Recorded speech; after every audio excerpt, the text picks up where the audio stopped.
오늘 말씀은 사무엘하 1장 24절부터 보도록 하겠습니다. 사무엘하 1장 24절부터 27절까지 보겠습니다.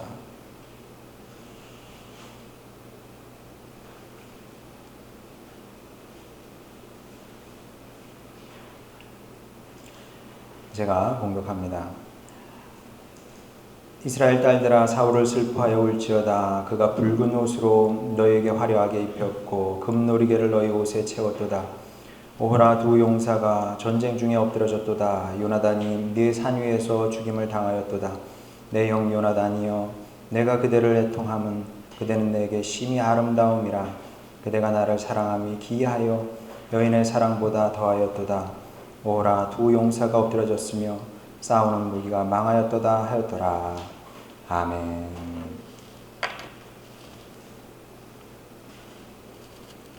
한 달 정도 된 것 같은데요.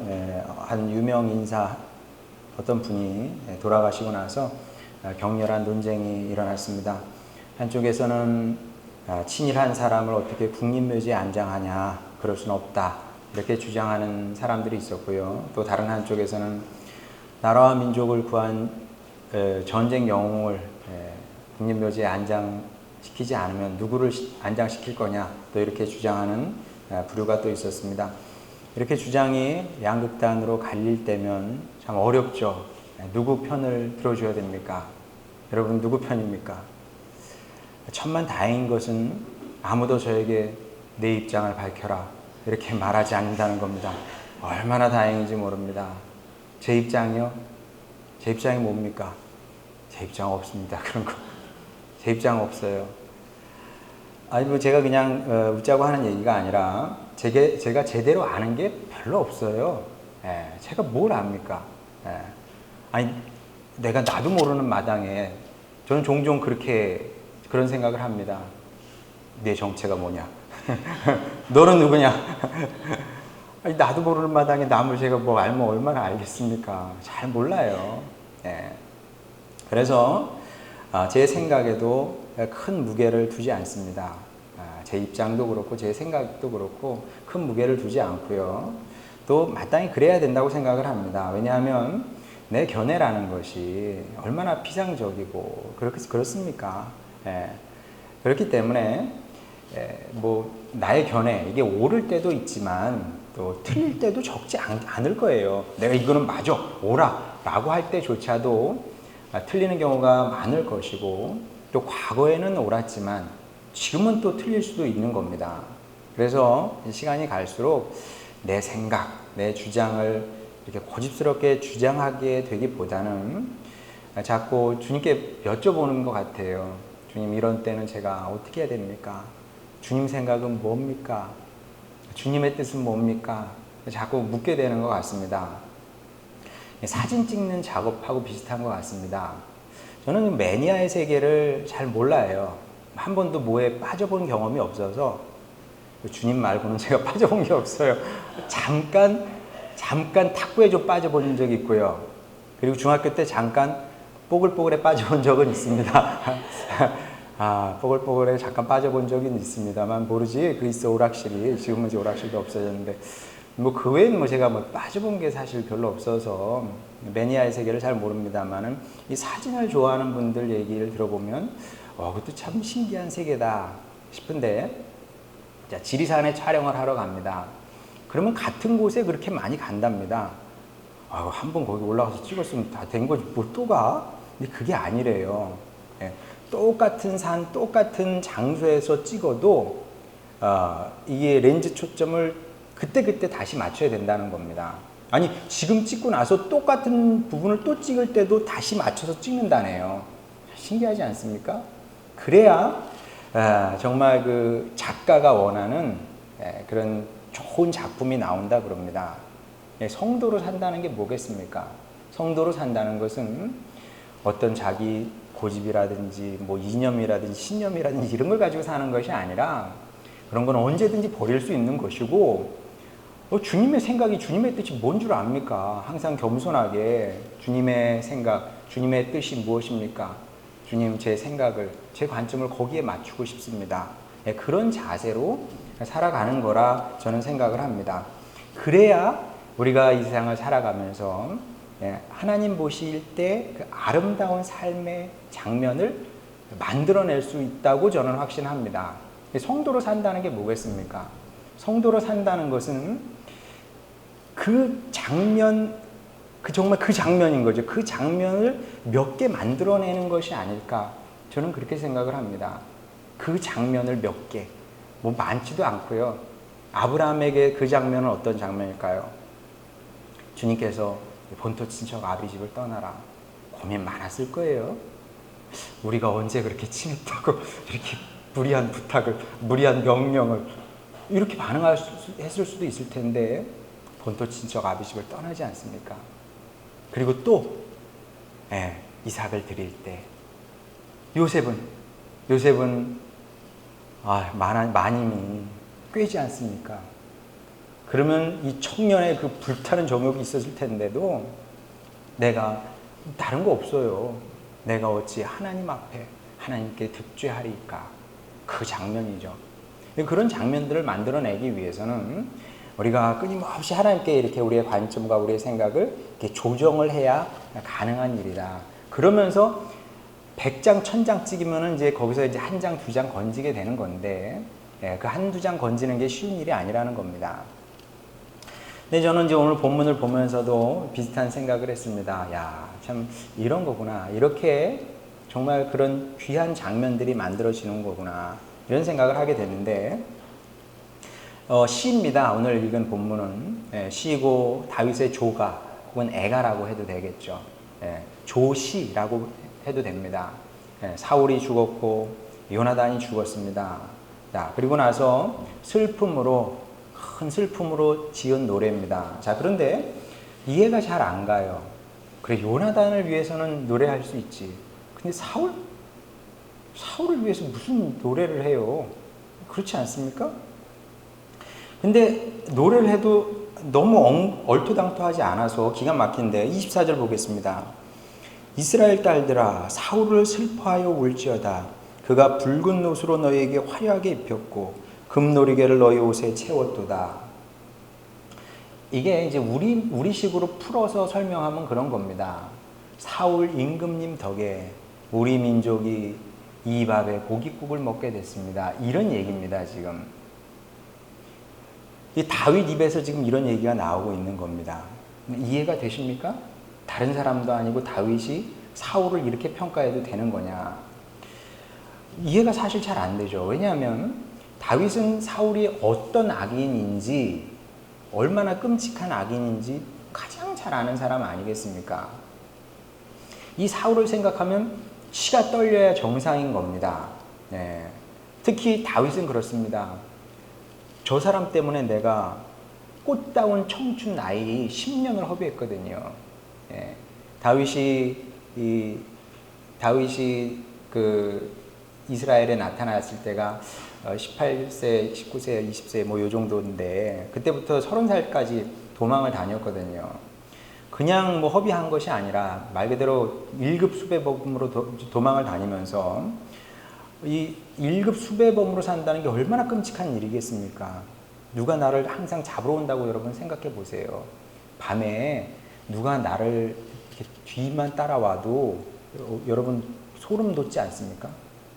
그래서 저는 밤에는 나갈 일도 별로 없지만 나가면은 여성이 가면은 기다렸다가 가요. 왜냐하면 무서울까봐. 엘리베이터 있으면 그냥 저는 당연히 뭐 4층이니까 저는 뭐 걸어가기입니다만은 무서워할까봐. 그건 당연한 겁니다. 그런데 다윗은 정말 이 극심한 공포죠. 사실 누가 나를 잡으러 다니고 또 잡히면 죽는 거니까 이 죽음의 공포에서 이게 지붕 있는 곳에서 생활도 못하고 떠돌이 생활한 거 아닙니까? 그러면서 찬 이슬 맞으면서 이게 보낸 밤이 도대체 며칠입니까? 그런데도 사울을 이렇게 한껏 추켜 세우고 있는 겁니다. 이거 읽다 보면은 이 사람이 지금 그 위선자 같아. 막 이런 생각까지 들어요. 위선자지 어떻게 천하의 원수 같은 사람을 이렇게 높게 평가한다는 게 이게 말이 되느냐. 근데 아주 틀린 얘기는 아닙니다. 예, 정말 아주 틀린 얘기 아니에요. 이스라엘의 역사를 공부해 보면 사울이 주님 보시기에는 정말 좀 그런 인간이었지만은, 그러나 또 이스라엘 전체에서 보면 이 블레셋의 압제에서 구원한 또 유능한 임금이기도 했습니다. 그러니까 아주 틀린 얘기를 하는 건 아닙니다, 다윗이. 그래서 그 공을, 그 치적을 지금 딱 드러내서 이스라엘 사람들에게 보이고 있는 거죠. 우리의 임금님이, 돌아가신 임금님이 이런 분이었다. 이분 덕분에 우리가 먹고 살게 됐다. 지금 이런 얘기를 하고 있는 겁니다. 자, 그런데 하나님께서 이런 다윗을 굉장히 높이 평가하셨던 것 같습니다. 어떤 부분이냐면, 다윗은 적어도 사울과의 관계에서는 스스로 심판자가 되려고 하지 않았다는 겁니다. 원래 다윗은 그래도 되는 사람입니다. 그래도 되는 사람이 있고 안 되는 사람이 있는 거거든요. 물론 주님 안에서는 누구도 심판자가 되면 안 되지만, 그냥 일반 상식에서 보게 되면 피해자는 가해자를 정죄할 수 있겠죠. 뭐 일반 상식에서는 얼마든지 가능한 얘기입니다. 그런데 그런 면에서는 다윗도 정죄해도 되는 사람이었습니다만은 그렇게 하지 아니하고 어떻게 했다고요?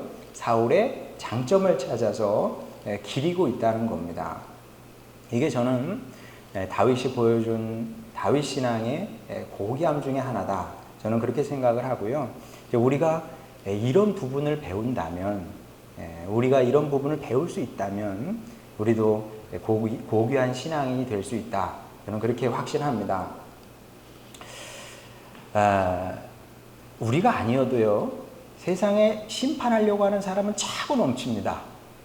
그래요, 안 그래요? 세상의 모든 사람이 사실은 심판자입니다. 얘기를 들어보면 결국 다 심판자의 자리에 앉아 있습니다. 그런데 다 심판자인 걸 우리까지 심판할 필요가 없어요. 근데 사람이 심판 못하는 것도 있거든요. 그럼 누가 그건 심판하신다고요? 우리의 공의의 주님께서 결국은 심판하게 되어 있습니다. 너무 이렇게 애달게 생각할 필요가 없어요. 너무 억울하게 생각할 필요가 없습니다. 하나님께서 숨겨진 것까지 다 찾으셔서 공정하게, 공평하게 결국은 심판하시게 되어 있습니다. 하나님께서도 궁극적으로 심판하실 것이고, 세상에 사람이란 사람들은 다 심판자인데 굳이 우리까지 나서서 그 심판자의 자리에 앉아서 칼 들고 막 휘두를 필요가 뭐가 있겠느냐. 그러기보다는 우리는 다윗처럼 하기를 하나님께서 기대하시는 것 같습니다. 사랑하는 아들아, 사랑하는 딸아, 너까지 칼 들고 날뛰지 말고 내 이웃에 혹시 선한 것이 있거든, 또 좋은 것이 있거든, 바른 것이 있거든, 네가 없는 밝은 부분이 있거든, 너는 그것을 찾아서 그것을 드러내고 또 그것을 배우려고 하면 안 되겠냐. 이런 말씀이라는 겁니다. 물론 받아들이기 어려운 말씀일 수 있습니다. 억울한 거죠. 난 그렇게까지는 못해. 내가 저 사람한테 당한 게 얼만데. 내가 저 인간을 알아. 세상에 저 인간은 나지 말아야 될 사람이야. 이런 생각이 올라올 수 있습니다. 자, 그때 누구 생각을 하라고요? 다윗 생각을 하면 되는 겁니다.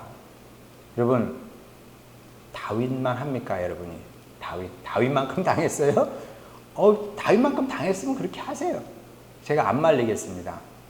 그러나 세상에 다윗처럼 당한 사람이 있을 수 있겠지만 몇이나 되겠습니까? 10년을 도망자 신세로 잘못한 것도 없는데 1급 수배범으로 다니면서 고통의 세월을, 죽음 같은 세월을 보냈는데도 다윗이 지금 사울의 밝은 부분을 찾아서 이렇게 높이고 있지 않습니까? 제가 종종 그런 말을 하죠. 세상에 온전히 성령 충만한 사람도 없고요. 우리 목사는 좀 성령도 굉장히 충만한 것 같아. 아니에요. 여러분만큼 충만합니다. 여러분만큼만. 그 이상 기대하지 말아요. 사람이 다 거기서 거기지 뭐. 온전히 성령 충만한 사람도 없고 온전히 악마의 사람도 없습니다. 아무리 악마 같은 사람도 저희 작은 아버지, 첫째 작은 아버지 그 알코올 중독자시셨잖아요. 알코올 중독자셨고 알코올 중독자로 돌아가셨거든요. 뭐 선한 게 별로 없으셨는데 술만 취하시면 왜 낯을 그렇게 들고 다 죽이겠다고 막 그러셨는지 몰라요. 근데 그래도 그런 작은 아버지지만 정말 그렇게 평생 사셨으니 뭐가 있습니까? 아무것도 없잖아요. 그래도 고모들 오시고 그러면은요, 누나들 뭘 줘야 되나? 없어. 그 집에 뭐가 나겠습니까? 아무것도 없으면서도 뭘 그렇게 주려고 하시는지 모르겠어요. 제가 어렸을 때 주와 이삭이 만날 때 진짜 그때네. 예, 제가 이제 그 서울 신당동에서 학교를 다닐 때 저희 그 큰 작은 아버지께서 이 손재주가 있으셔서 마장동에서 잠깐 공사장에서 일을 하신 적이 있습니다. 이제 거기서 일하신다는 얘기를 듣고 제가 집에 가는 길에 그때 이제 동마장 터미널이라 그랬거든요. 마장동 터미널이었어요. 지금 동서울 터미널이 원래 마장동에 있다가 글로 갔거든요. 아시는 분은 아시고 이수열 집사님 아시죠? 예, 마장동 터미널. 모르시죠? 조사님. 그런 시절이 있었습니다.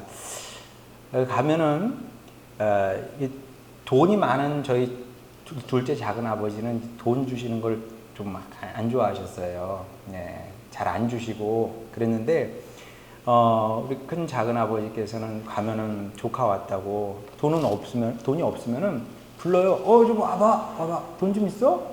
1,000원. 그 당시 1,000원이면 10,000원이니까. 네, 그런 분이셨거든요.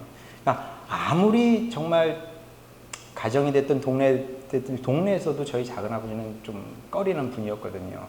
그럼에도 불구하고 좀 그런 기억이 나는 거죠. 우리 작은 아버지는 안타까운 분이지만, 생각해보면 안타까운 분이지만, 그래도 마음은 따뜻했지. 그런 게 다 누구에게나 있거든요. 누구에게나 다 있는 겁니다. 자, 그러면, 음만 있고 양은 없는 사람은 없기 때문에, 우리가 그런 양을 보려고 하면 보여요. 있어요, 그런 것들이. 그리고 그런 것을 보면서, 그런 것을 자꾸 보려고 하게 되면, 그 사람이 미입기보다는 그런 것들이 참 고맙지. 나에게 없는 거 내가 배움의 계기가 됐지. 이러면서 이제 우리가 이제 마음도 자라고 또 그런 식으로 과거가 청산이 되는 거죠. 과거 청산은 이렇게 하는 거라고 저는 생각을 합니다. 물론 그리스도 밖에 있는 사람들은 나름의 방법이 있을 겁니다. 근데 우리는 하나님께서 우리에게 주신 방법은 이런 식으로 과거를 청산하는 거죠. 그러면서 미움도 털어내고, 뭐 미워할 건 또 뭐요? 그냥 다 이 사람도 고맙고 생각해보면 저 사람도 고맙고 뭐 그렇게 되는 겁니다. 그리고 평생 이 마음을 배워가는 것이 성도의 삶이다. 저는 그렇게 생각을 합니다. 이것이 중요한 하나의 메시지고요. 이와 함께 또 하나 기억해야 되는 사실이 있습니다. 26절 보겠습니다. 내 형 요나단이여 내가 그대를 애통함은 굉장히 시적이지 않아요? 내가 그대를 애통함은 그대는 내게 심히 아름다움이라 그대가 나를 사랑함이 기이하여 여인의 사랑보다 더하였도다. 이렇게 말씀을 하고 있습니다. 자, 이것이 또한 현대 성도들이 회복해야 되는 또 다른 중요한 마음가짐이라 저는 그렇게 확신합니다. 현대인은 교회를 대수롭지 않게 생각하는 경향이 있습니다. 뭐 시대의 흐름이기 때문에 이건 막을 수는 없습니다. 뭐 그걸 무슨 수로 막겠냐마는 그래서 좀 과장하게 얘기하면, 좀 과장해서 얘기하면 이제 교회를 헬스클럽 그렇게처럼 생각을 하는 것 같습니다. 그래서 이것저것 따지게 되는 거죠. 그래서 헬스클럽도 이렇게 내 마음에 드는 데가 있잖아요. 교회도 이제 그렇게 여러분들 다 그렇게 우리 교회 오신 거예요, 사실은. 이것저것 다 따져봐가지고 여기 괜찮은 것 같아. 여기 다니자 이렇게. 근데 본의 아니게 이런 설교를 하게 됐네요. 오해하지 마세요. 오실 줄 몰랐어요. 오실 줄 알았으면 이런 설교를 안 했을 텐데. 그래도 어떻게 저기 준비를 했으니 하긴 해야 되겠고. 근데 보통 그렇게 교회를 정해서 또 큰 무리가 없으면 상당 기간 뭐 거기 정착해서 다닙니다. 자, 그런데 어느 순간 이런저런 어려움이 생기게 되죠. 사람 모이는 곳이 다 그렇지 뭐. 목회자가 실망을 시킬 수도 있고, 또 성도들 모습 보니까 그럴 수도 있고, 이건 아니지 싶은 것도 있을 수 있고, 그러면서 이제 마음에 어려움이 이제 올라올 수 있습니다.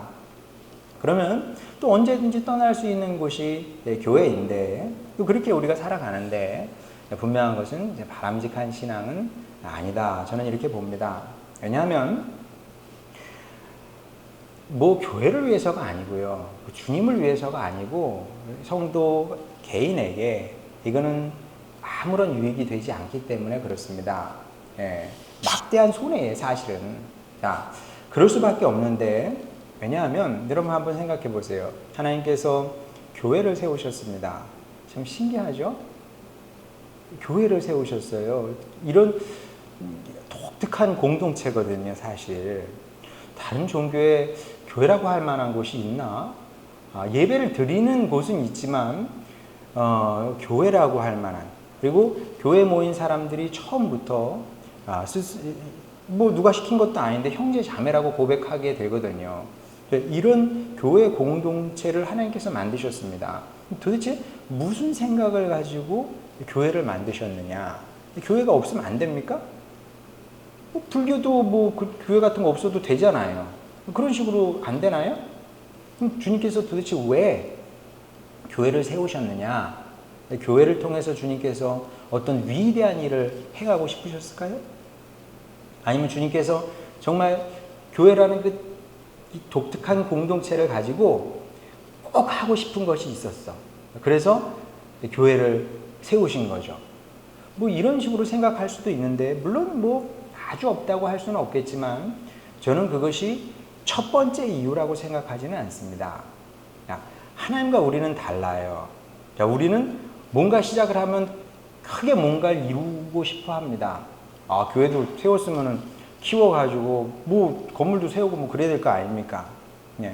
그런 식으로 대부분의 사람들이 생각을 합니다만은, 하나님은 적어도 성경을 통해 제가 배우고 경험한 하나님은 그런 분은 아니더라는 거죠.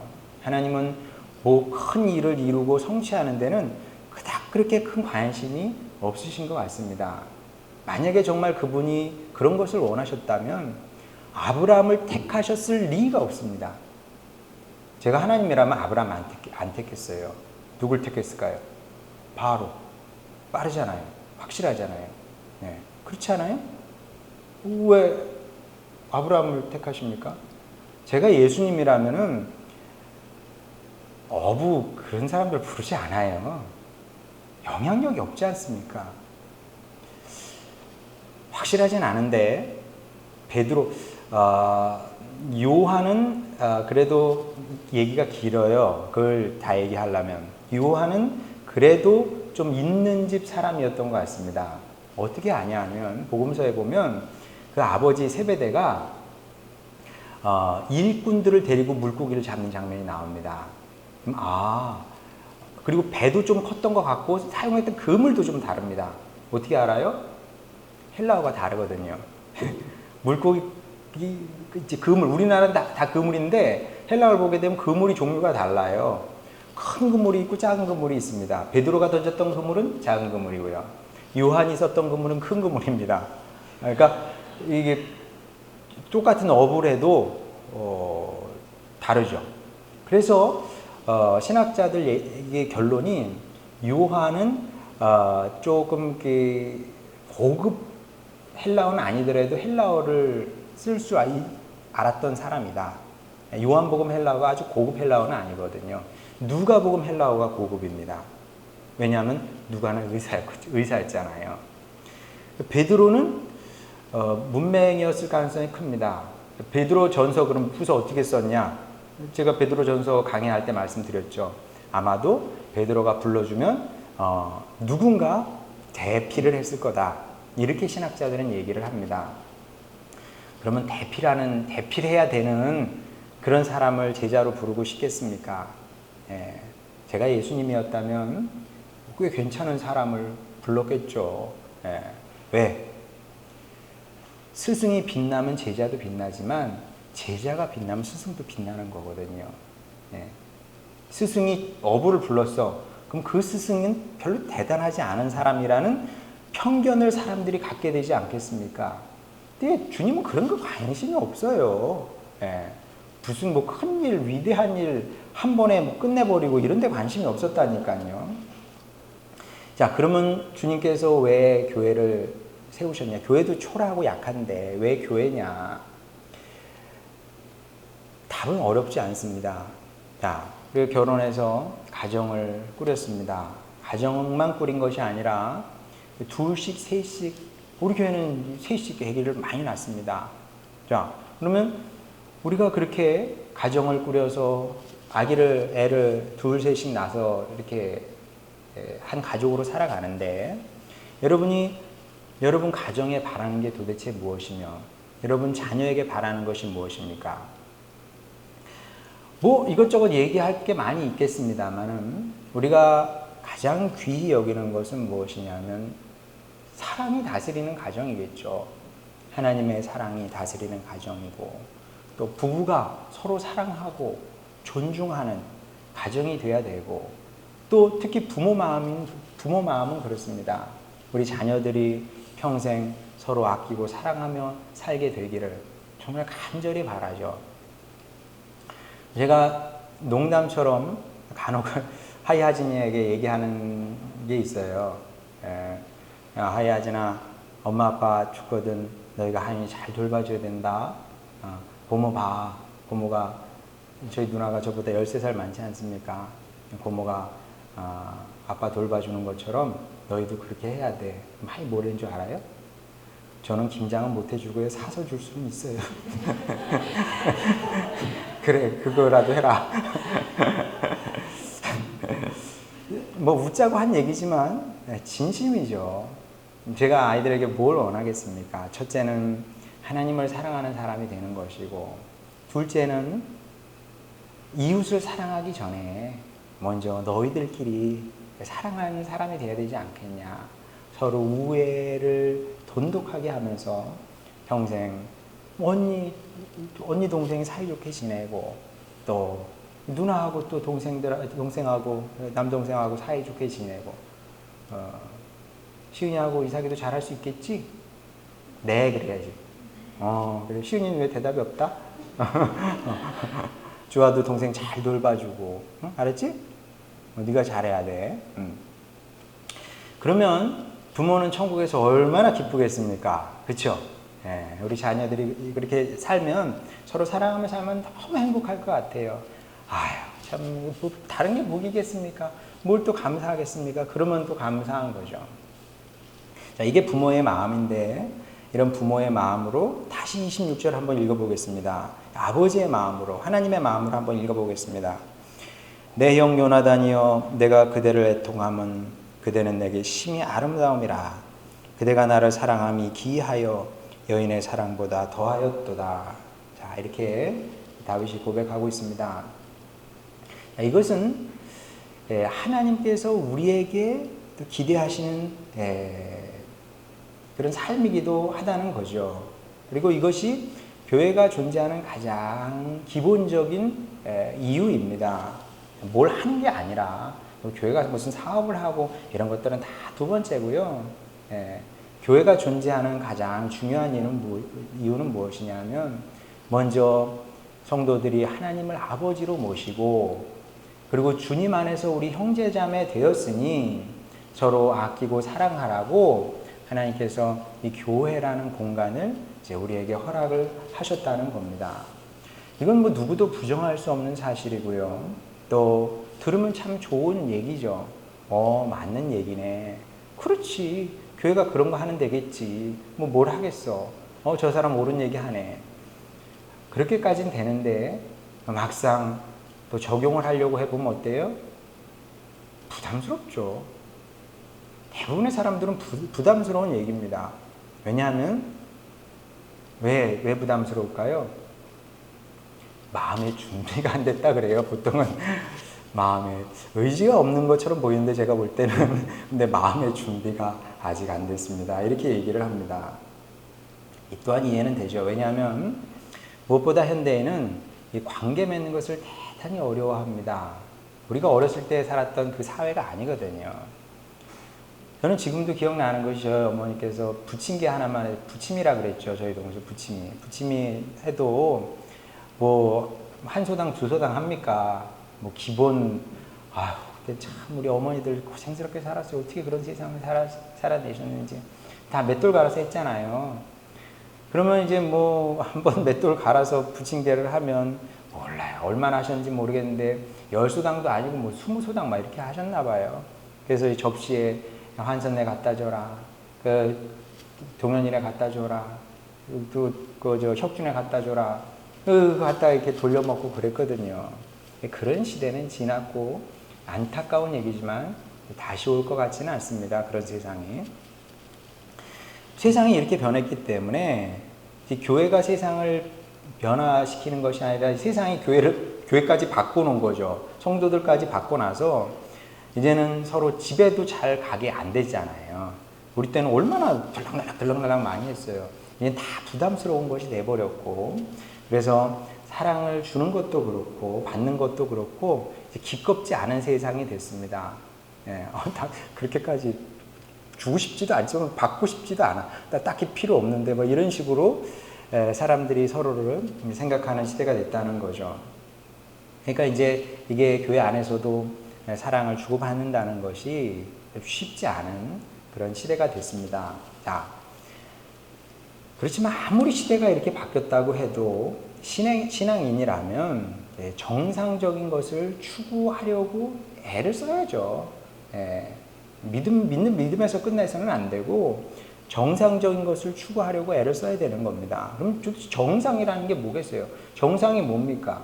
정상은 무엇이냐면 주님 안에서 형제 자매된 우리가 서로 사랑을 나누면서 그렇게 한평생 살아가는 겁니다. 우리가 글쎄 모르겠어요. 성도들은 어떻게 생각할지 모르지만 저는 여러분을 생각할 때 어느 순간에 잘 가세요. 우리 빨리 이제 끝이에요. 이런 자세를 가지고 목회를 하지는 않습니다. 부담스럽죠? 우리는 한번 만났으면 그냥 끝까지 가는 거예요. 그냥 한 사람 죽을 때까지 한 사람 죽을 때까지 그냥 가는 거예요. 그냥 그렇게 하는 거예요. 물론 이제 뭐 서울로 이사를 간다, 뭐 제주도로 이사를 간다. 그건 저는 이제 우리 교회 오라고 하지 않아요. 그런 경우는 주님의 뜻이군요. 그러면 가셔야죠. 그래서 지역 교회를 섬기는 게 그게 저는 옳다고 생각을 합니다. 서울에서 뭐하러 여기까지 와요. 그렇지만 그런 것이 아니면 계속 그렇게 주님께서 맺어주셨으니까 사랑으로 서로 사랑하면서 그렇게 살아가는 거죠. 평생을 살아가는 것. 이것이 주님께서 보실 때 정상적인 성도의 삶이라는 겁니다. 그래서 우리가 주님 안에 한 자녀되고 가족이 됐다는 것은 서로 축복인 동시에 과제이자 숙제이기도 한 겁니다. 왜 축복일까요? 주님 말씀에 내 이름으로 소자에게 냉수 한 잔 대접해도 그 상을 잃지 않는다 그랬는데 제일 먼저 누구에게 대접을 하겠습니까? 알지도 못하는 사람은 아닐 거 아닙니까? 그래도 갈라디아서에 뭐라 그럽니까? 무엇보다 믿는 자들에게 잘하라고 선을 행하라고 하지 않습니까? 우리 믿는 사람들끼리 믿는 사람 중에서도 같은 교회 다니는 교회 식구들끼리 선을 행하는 거죠. 사랑을 베푸는 겁니다. 그러면 그 상을 어찌 잃겠습니까? 그래서 너의 존재는 나의 축복인 거죠. 네가 있어서 내가 복을 받을 수가 있는 겁니다. 역으로 내가 있어서 너에게 복이 되는 거죠. 자, 그래서 너의 존재는 우리에게 축복인 동시에 당연히 과제이고 숙제인 거죠. 왜? 아직 채워야 될 과제가, 사랑의 과제가 많이 남아있기 때문에 그렇습니다. 우리가 채워야 될 과제가 아직 많이 남아있는 겁니다. 어디다 갖다 채워요? 우리의 관계 속에서 채우는 겁니다. 그래서 여러분들이 이 사실을 기억하시고, 제가 종종 얘기하는 것처럼 하나님을 사랑한다고요? 예, 그런 말 하지 마요. 예, 하나님 사랑은 이웃 사랑으로 하는 겁니다. 보이지 않는 하나님을 어떻게 사랑해요? 이웃을 사랑함으로 하나님을 사랑하는 거죠. 예, 다른 길? 글쎄, 다른 길을 제가 아는 다른 길은 없습니다. 이 사실을 기억하시고 이 분량을 채워나가는 여러분이 되었으면 좋겠고요. 저의 바람은 그런 겁니다. 예, 요나단이 죽었어요. 다윗이 이렇게 고백을 합니다. 예, 우리도 이렇게 될 수 있지 않을까요? 이렇게. 예. 저희는 그렇게 기도합니다. 주님, 제가 제일 먼저 제가 먼저 가야죠. 이수열 집사님 죄송합니다. 제가 먼저 가겠습니다.